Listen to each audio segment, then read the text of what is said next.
दोस्तों, आज के बदलते वक्त में अमूमन लोगों के घर में रसोई गैस का इस्तेमाल होता है। हम सोचते हैं कि रसोई गैस के आने से महिलाओं को धुएं से आज़ादी मिली है, लेकिन उनके लिए नई मुसीबत खड़ी हो गई है, वह भी रसोई गैस की वजह से। रसोई गैस के काफी नुकसान हैं, यहाँ तक कि इससे महिलाओं की जान को भी खतरा है। महिलाओं को कैंसर भी हो सकता है। ये हम नहीं बल्कि एक रिपोर्ट में दावा किया जा रहा है। एक नई वैज्ञानिक स्टडी ने चौंकाने वाला खुलासा कर दिया है कि गैस चूल्हे जलाते समय एक जहरीली गैस बेंजीन घर की हवा में फैलती है। बेंजीन एक केरोसिनोजोन यानी कि कैंसर पैदा करने वाला केमिकल है, जिसे WHO ने ग्रुप 1 में मानव केरोसिनोजन की सूची में रखा है। ये गंधहीन और हल्के पीले रंग का तरल होता है और खास तौर पर सॉल्टेंट्स और केमिकल इंडस्ट्री में इस्तेमाल होता है। सिगरेट से निकलने वाला धुआं बेंजीन का सबसे बड़ा सोर्स है।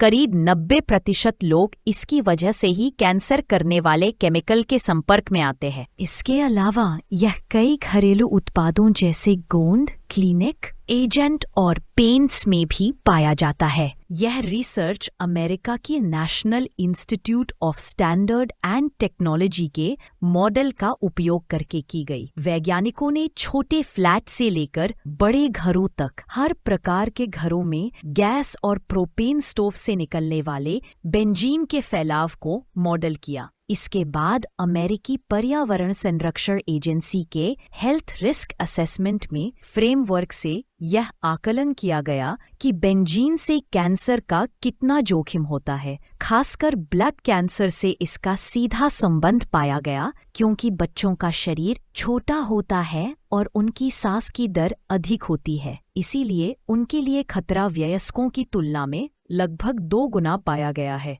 अध्ययन में यह भी सामने आया है कि व्यंजन सिर्फ रसोई तक सीमित नहीं रहती, बल्कि वह ड्राइंग रूम और बेडरूम तक फैल सकती है। अगर बच्चों का शरीर छोटा होता है और उनकी सांस लेने की दर अधिक होती है, इसलिए उनके लिए खतरा वयस्कों की तुलना में और ज्यादा हो जाता है। यानी कि रसोई गैस अब खतरे का सबब भी बनती जा रही है और यह खासकर महिलाओं पर असर डाल रही है।